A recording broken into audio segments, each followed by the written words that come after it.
we're not on the same page about where I am as a working parent versus where the company is. And there's really simple things that the company can do, just kind of, asking the mother what she needs in terms of support and trying to kind of understand like what good looks like for her and her role. Of course, there's the needs of the business and what we need for the team and the department to be healthy. But I think it would be a super interesting conversation to also glean from the mother where her priorities are, what kind of new skills and projects that she might want to lean into in this environment.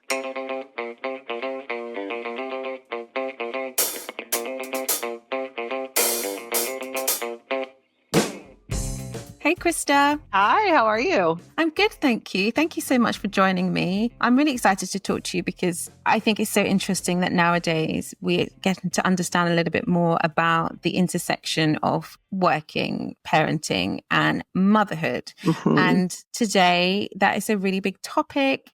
And, there's so much going on when it comes to priorities and juggling and having all of these clashing priorities. And how can we get them to coexist like harmoniously? So I'd love for you to introduce yourself. Yeah, happy to. Hi, I'm Krista. I'm really excited to be here. So my background is in design and photography. I come from a creative background and I spend a large part of my career leading and building and developing creative teams in quite large environments on the brand side.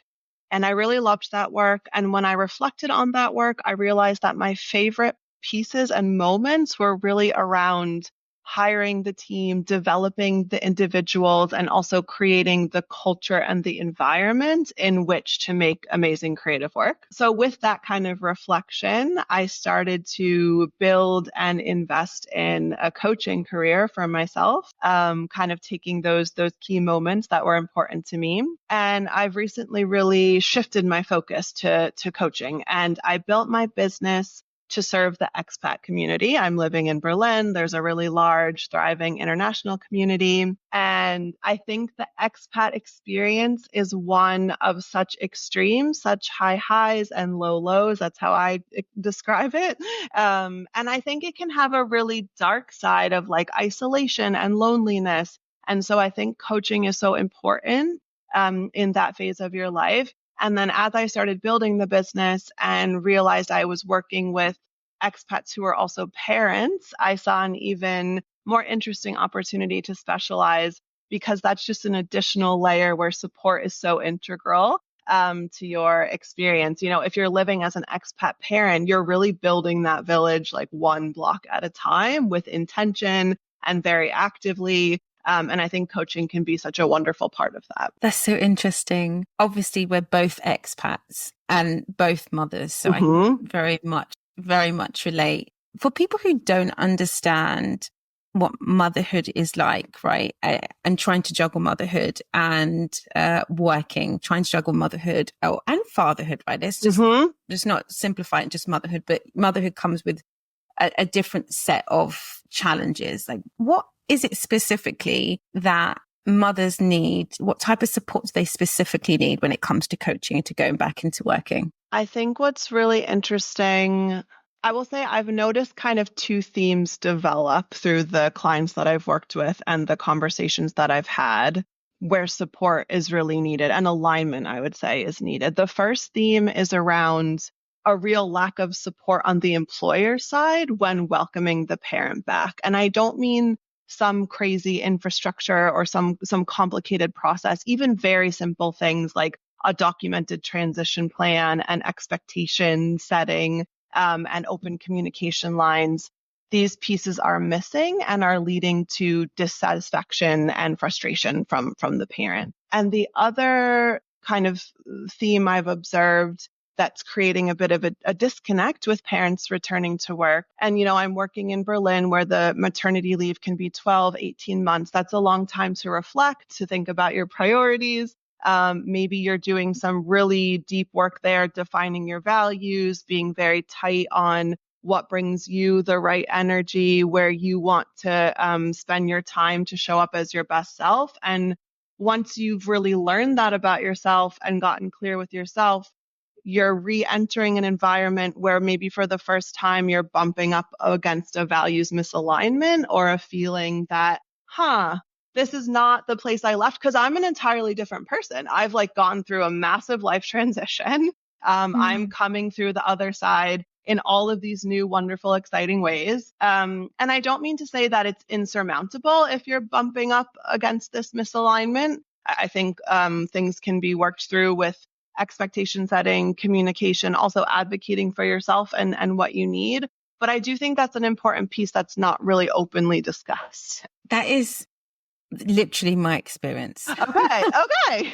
Literally to the T, my experience. And I think added as well is that I think there's a lack of flexibility on the employer side, not just in terms of like infrastructure.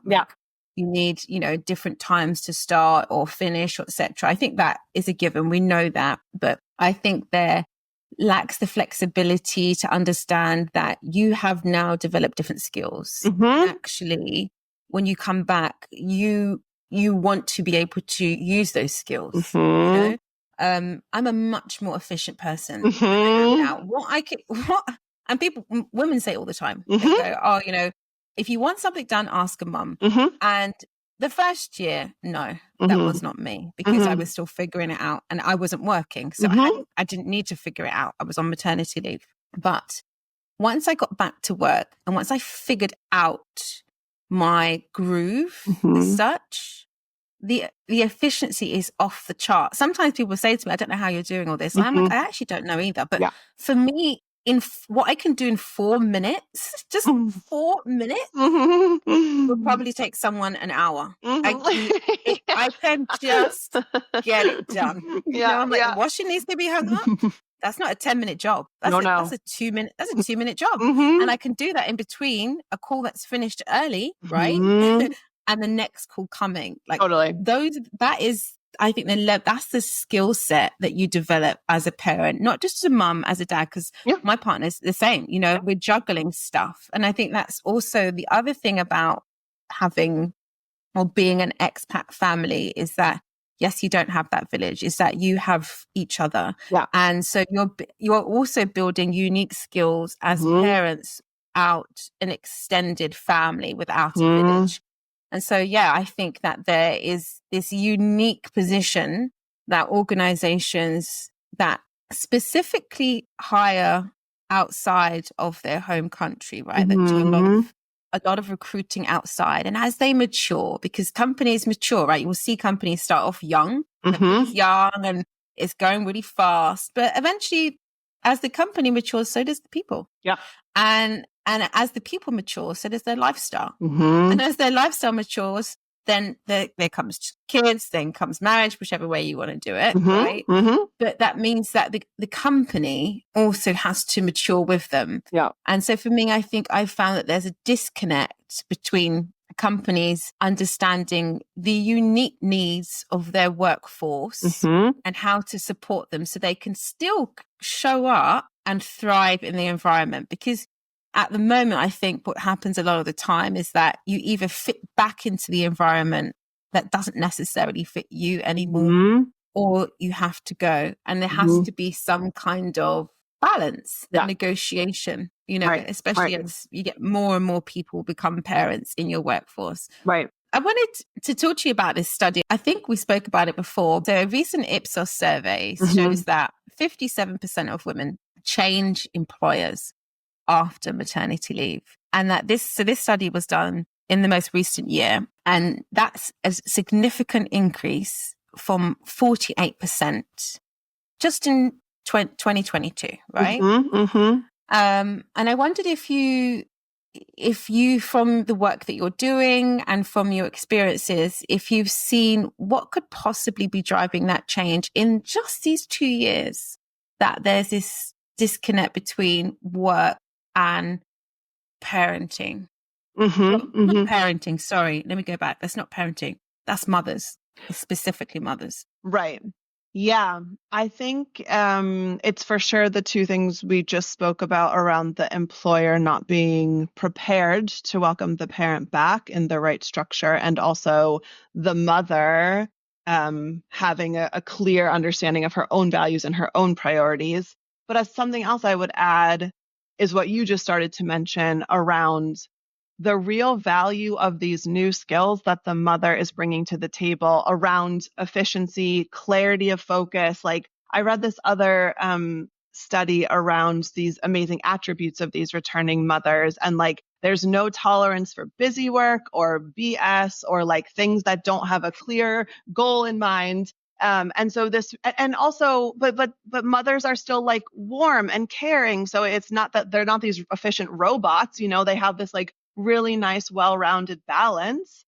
And the placing the right value on these new skills that they're bringing to the table to the organization, in addition to the expertise they already had, that also doesn't seem to be part of the conversation. It's kind of like, well, this is what you were doing and you already are an employee here. So can you just kind of like hit the ground running? Like we need you to get back into it. And I think that causes like some whiplash and some, concern that there is this, we're not on the same page about where I am as a working parent versus where the company is. And there's really simple things that the company can do, just kind of, you know, asking the mother what she needs in terms of support and trying to kind of understand like what good looks like for her and her role. Of course, there's the needs of the business and what we need for the team and the department to be healthy. But I think it would be a super interesting conversation to also glean from the mother around, where her priorities are, what kind of new skills and projects that she might want to lean into in this environment. It makes me think, right, also, because I remember from my experience is that there's a culture problem. Mm-hmm. Not just coming from the top, but also that is practiced around you peer to peer, is that there's a lack of empathy I've found from peers that don't have children. And for me, that is something that organizations also need to work on in their culture change, is a way to encourage their peers to have empathy for their children. Because I see posts like, for their children, for people who have children. Yeah. Because I see posts actually quite often on LinkedIn of women that become new mothers who apologize. And they're like, I'm really sorry that I didn't realize what it was like and that I judged you and I didn't try to help you. And that's so true. I remember thinking to myself, oh my God, I thought I knew, but you know, I didn't. But I always had a lot of empathy because I was one of 4 children. Okay. I was the eldest. My mum had a huge gap between us. We picked up a lot of the slack. Yeah. You know, for us, like I was very aware that she was juggling a lot of stuff all the time. So I had empathy. I understood it in some ways, but it is an experience. I think that you have to live it yourself to really understand what the challenges are. You know, I don't think that it has to be positioned as something that's very difficult. It just comes with sets of challenges, and you have to then figure out how you're going to overcome those challenges. And work and juggling work is one of those key ones for me. But the lack of empathy from peers is something that we also, in my opinion, is missing from the conversation, because we put a lot of responsibility on the organization. Yes, infrastructure, policies, benefits, etc. That is key. But also the culture that they build around it, not just from leadership, but from peers, how they encourage peers to respect, interact, empathize with those that have those that are parents and people who have children, is crucial for us to be able to get to a point where you can work and have children, and women are not having to leave at 50% of the time to find somewhere else to go and work. 100%. I mean, I think the education piece is meaning educating peers and also leadership. Like I was so shocked after my maternity leave. My team lead sent an email to the entire department saying that I had such a well-deserved time off. And just the language that like really shocked me. And I thought like, oh, no one would say that. But that came through in this like, you know, department-wide email. So I think it's really, but I think it was just kind of ignorance. I don't think they meant anything by it. So I just think that the educational piece around what it means to go through this, what it means to become a parent, to become a working parent, and building that empathy and that emotional intelligence to support the people returning to the organization. I think there's a job to be done there also around the language, right? Yeah. Because the first year of mothering is keeping a human alive, right? That's our job. It's a very important, serious job. It requires such a high amount of sacrifice. And nobody ever tells you that that is the job. Right. And I think if we said that that is the job, then people would stop saying, oh, you're going on parental leave or maternity leave, or, you know, you had a well-deserved break, because they would understand the responsibility that you've taken on for that year and why you hadn't gone to work. And some women go back to work regardless within that first year of also keeping a child alive for the first crucial year of their life. Yeah.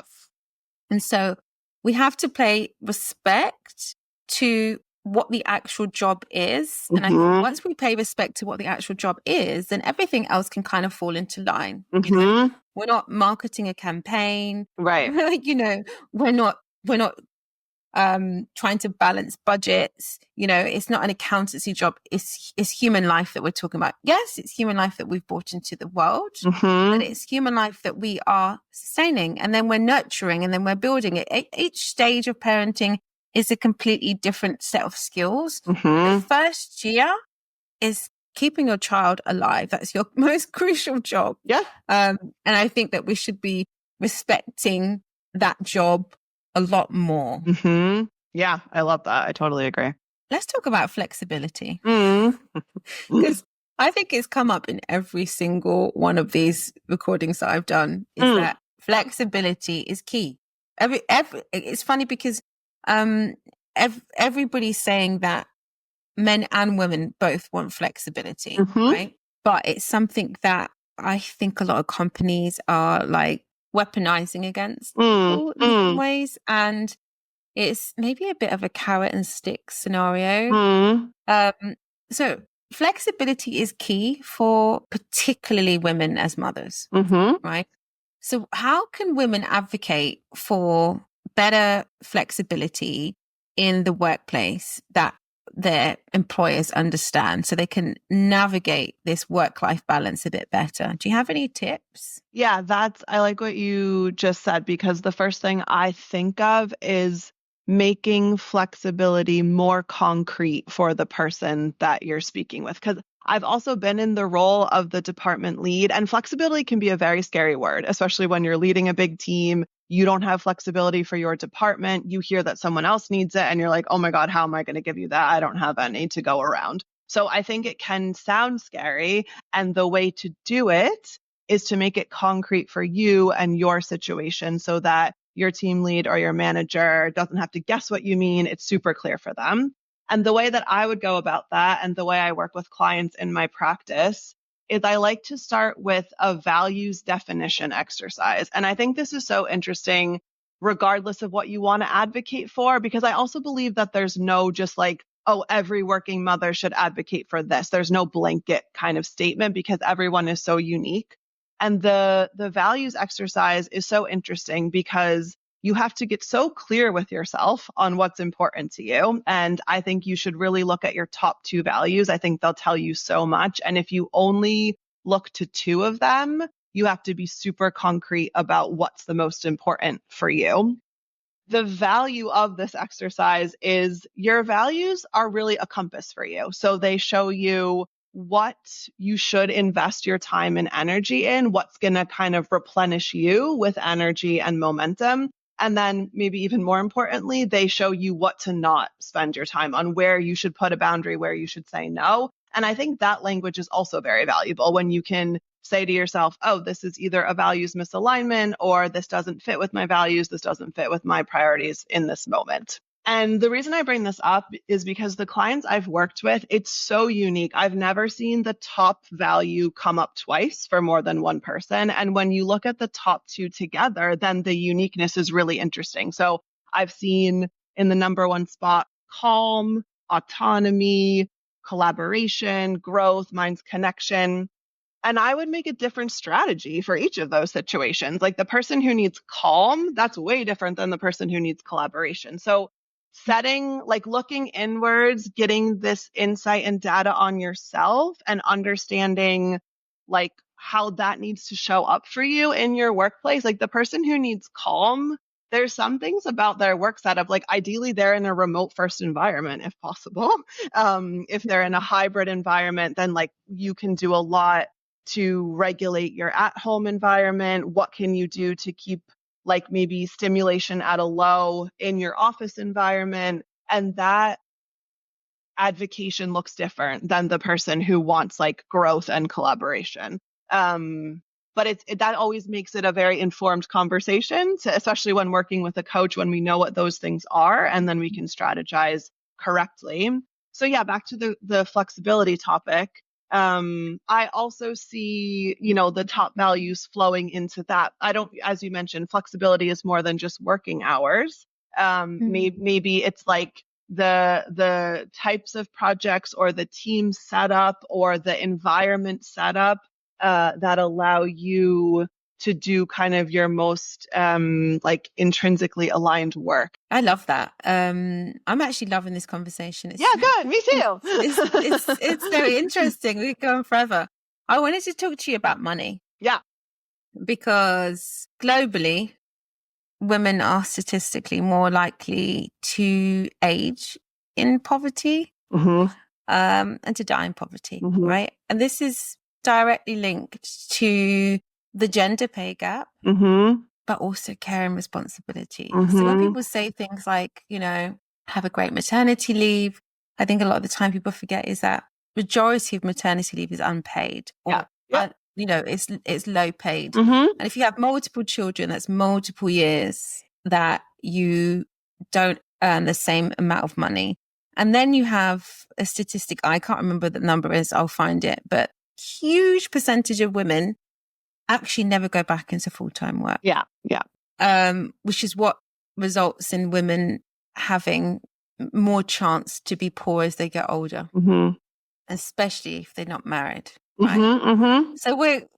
So in so many ways, the patriarchy just keeps showing up and up and up and up and up in every step of the way, right? Because even if you don't have children and there's a gender pay gap, if you do have children, you've got a gender pay gap, and then you've got caring responsibilities and leave. And so I think it's an important conversation to have.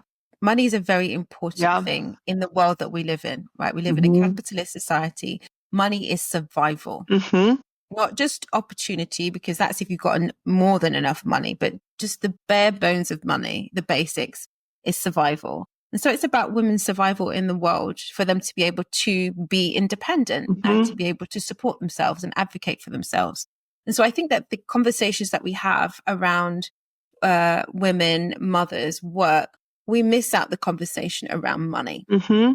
And so I would love to discuss with you how you think organizations can better support women financially. Because I have an idea and it's radical, right? Oh, I can't wait. I can't wait to hear it. Okay. There needs to be like a universal income in the first place, I think, in general, nowadays for everybody. But I think also when it comes to women, I think women need an extra like stipend. Okay.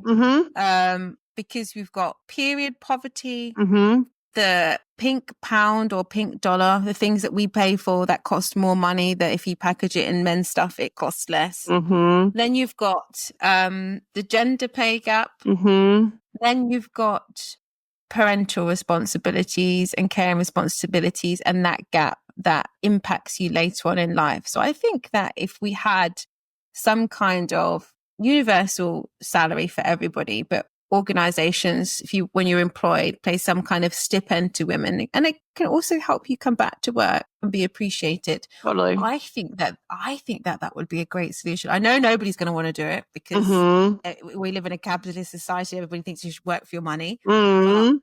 That's my radical idea. I'd love to know what your radical idea would be.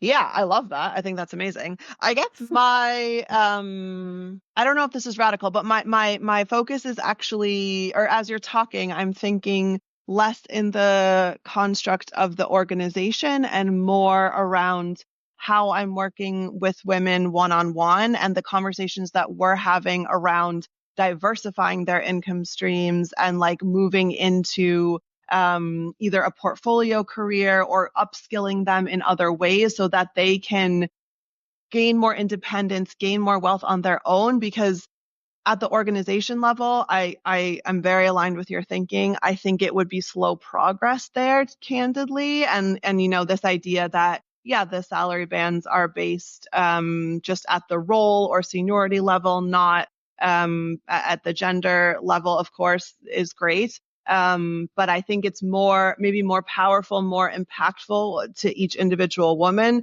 to look at, kind of her strengths, how she's playing in the market, where she could invest her energy and resources. There's this amazing exercise. So my coaching certification is through the Designing Your Life Institute. They have an amazing book that I think is really impactful. And one of the main exercises that they do is called Odyssey mapping. And the idea is that every human being has the energy and intelligence and capacity for multiple lives. Like we all have multiple lives within us, but we only get one. So with that in mind, can you map out 3 distinct lives, like 3 lives fully flushed out that you would want to live, that you would be excited to live? It's such an exciting exercise because it really gets you thinking outside the box. The first one is usually the track you're on, what would happen in the next 5 years. The second one is if your job went away tomorrow, if AI took your job tomorrow, what track would you jump onto? And what does that look like? And then the third one is a total wild card. What's the thing you've always wanted to do that you've never said out loud? And that's so fun when clients come up with that one. And not all people go onto that track, but it is just a really interesting exercise. Maybe there's a piece of that third track or something that you want to hold on to, that you want to bring into your other lives. So it's about like kind of looking at what you could do, what your life could look like if you kind of took away some of these barriers and constructs. I love that because it's basically just like vision work, right? Totally, It's totally. vision work. Yes. Yeah. And like if you ask me what would be like the wild card, I'd probably said like originally like I'd want to be in a girl band. Okay. Yeah. Sing. Sure.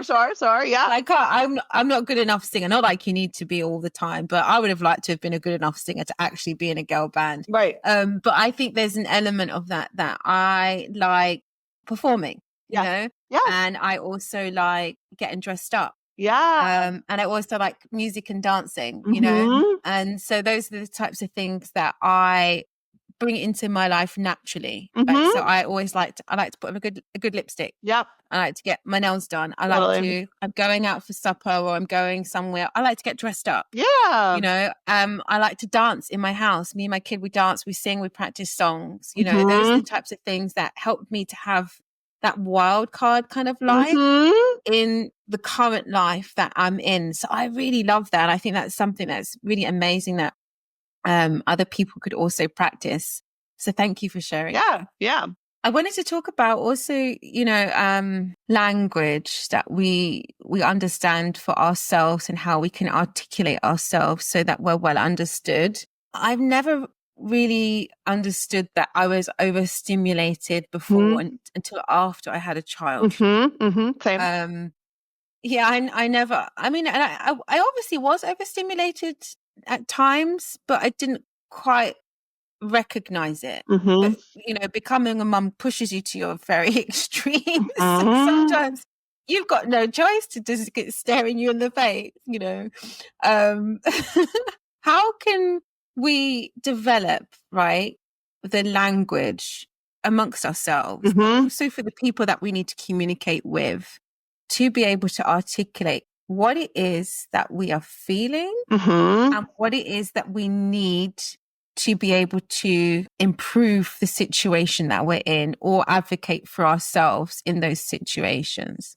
Yeah. Makes sense. Yeah, I love that. I love language. And my first reaction is it is absolutely a muscle you can build. And I feel I'm the great example of that. I have had, you know, anxiety, I would say most of my adult life. And as a teenager and even during a big period of burnout in my early 30s, I didn't have the language. I didn't know what was happening. I didn't understand how to articulate the situation. And I think the best advice I have from those experiences is I understood that about myself. And then I really like sought the language out. And I do that by finding thought leaders or authors or other people where I really agree with their philosophy and way of thinking, and then consume their content. And someone I would absolutely want to bring up is Brené Brown. I think her latest book, which is called Atlas of the Heart, is really topical to this. She says this so beautifully, that the limit of our language is the limit of our human experience,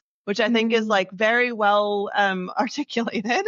And the book, it maps 87 emotions and experiences. And that, I haven't read the whole thing, but the fact that there are 87 kind of blew my mind. And I think that just shows the limit of our collective language. And that if we kind of invest to understand these emotions and experiences, that's the starting point, whether it's her book or some other way, to get a sense for what are these feelings? What kind of am I experiencing? Let me get to a baseline where I can articulate it with myself.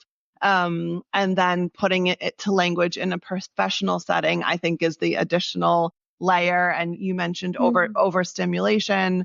I've had to articulate periods of extreme stress or burnout. And I think, yeah, those are hard, of course, because they're like emotional and tiring experiences. But always the first step is kind of getting on the same page with yourself. Or I think you go into the situation and you don't have grounding, and therefore the other person can't quite understand what you're trying to say. And for the most part, I believe the other person has good intent and wants to help you. So it's kind of about, helping them really understand the core of the problem and also what you need. And in some of those examples, like I needed 10 days to not talk to anybody. And that's like a very specific request, which I was granted. But yeah, kind of trying to identify what the ask is. Brené Brown also says that the opposite of overwhelm is nothingness. And for me, that really that's what came in when I kind of tried to understand what to ask for. It was like, I really just need nothing so that I can kind of reset and come through the other side of this.